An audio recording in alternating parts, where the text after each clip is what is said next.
ഞാൻ ഡോക്ടർ നാസ്നീൻ, മേലാമുറി കരുണ ഹോസ്പിറ്റലിലെ ENT ഡോക്ടറാണ്. ഞാൻ ഇന്ന് സംസാരിക്കാൻ പോകുന്നത് മൈഗ്രെയിനെ കുറിച്ചാണ്. നമ്മളിൽ പലരും മൈഗ്രെയിൻ കാരണം വളരെയധികം ബുദ്ധിമുട്ടുന്നവരാണ്.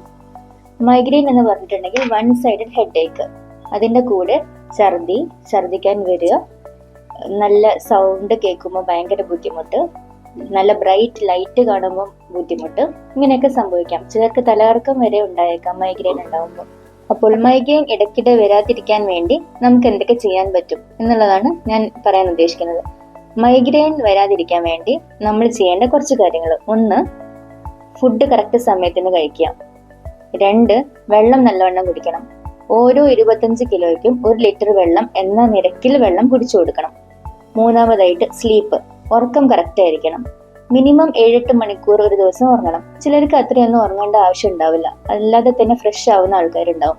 ഒരു 5 to 6 hours ഒക്കെ മതിയാവുന്ന ആൾക്കാരുണ്ടാവും. അവർക്ക് ആ 5 to 6 hours കൺസിസ്റ്റന്റ് ആയിട്ട് എല്ലാ ദിവസവും അതേപോലെ ഉറങ്ങാൻ വേണ്ടി അവർ ശ്രമിക്കണം.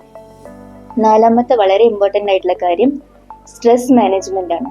നമുക്ക് എല്ലാവർക്കും സ്ട്രെസ് ഉണ്ടാവും.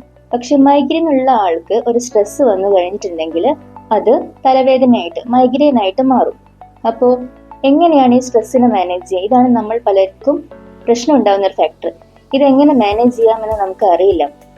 അപ്പോൾ നമുക്ക് തലവേദന വന്നു കഴിഞ്ഞു, മൈഗ്രെയിൻ തലവേദന വന്നു കഴിഞ്ഞു, അപ്പോൾ നമ്മൾ ബാക്കോട്ട് ചിന്തിക്കണം, എന്ത് ചിന്തിച്ചപ്പോഴായിരുന്നു ഈ തലവേദന സ്റ്റാർട്ട് ചെയ്തത് എന്ന്.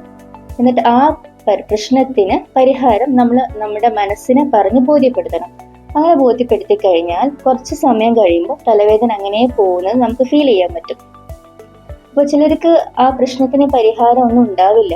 പരിഹാരം ഒന്നും പറഞ്ഞ് മനസ്സിനെ ബോധ്യപ്പെടുത്താൻ വേണ്ടിയിട്ടുള്ള ഒരു കാര്യം കിട്ടിയിട്ടില്ലെങ്കിൽ എന്ത് ചെയ്യാൻ പറ്റും എന്നും കൂടെ പറയാം. നമ്മൾ ഹാപ്പി ആവുന്ന ഒരുപാട് കാര്യങ്ങൾ നമ്മുടെ ചുറ്റും ഉണ്ടാവും. നമ്മൾ ബ്ലെസ്ഡ് ആയിട്ടുള്ള പല കാര്യങ്ങളും ഉണ്ടാവും, അതായത് നമുക്ക് അനുഗ്രഹം കിട്ടിയ കാര്യങ്ങൾ. അപ്പോൾ ആ കാര്യങ്ങളെ കുറിച്ച് ആലോചിച്ചിട്ട് നമ്മൾ ഹാപ്പി ആവാം. ഞാൻ ഹാപ്പിയാണ്, ഇങ്ങനത്തെ പ്രശ്നങ്ങളൊന്നും എന്നെ ബാധിക്കുന്ന ഒരു കാര്യമേ അല്ല എന്ന് മനസ്സിനെ പറഞ്ഞ് ബോധ്യപ്പെടുത്തിയാലും തലവേദന മാറിക്കിട്ടും. പിന്നെ ചെയ്യാവുന്നത് എക്സസൈസ് ആണ്. എല്ലാ ദിവസവും മിനിമം 30 മിനിറ്റ് എക്സസൈസ് ചെയ്യണം. അത് ചെറിയ നടത്തം, ജോഗിങ്, യോഗ, ഇങ്ങനെയൊക്കെ ആവാം. നമുക്ക് ഭാരപ്പെട്ട എക്സസൈസുകൾ ആദ്യം തന്നെ എടുക്കാൻ പാടില്ല.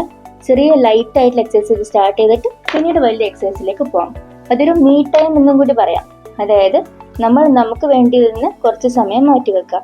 അതും മൈഗ്രെയിൻ മാറാനും ഒരു റിലാക്സേഷൻ നമുക്ക് കൊണ്ടുവരാനും ഹെൽപ്പ് ചെയ്യും. നിങ്ങൾ ഇത്തരം കാര്യങ്ങൾ ശ്രദ്ധിച്ചു കഴിഞ്ഞാൽ മൈഗ്രെയിൻ നമുക്കൊരു പരിധി വരെ നമ്മുടെ ജീവിതത്തെ ബാധിക്കാതെ ക്വാളിറ്റി ഓഫ് ലൈഫിനെ ഇംപ്രൂവ് ചെയ്ത് നമുക്ക് മുന്നോട്ട് പോകാൻ പറ്റും.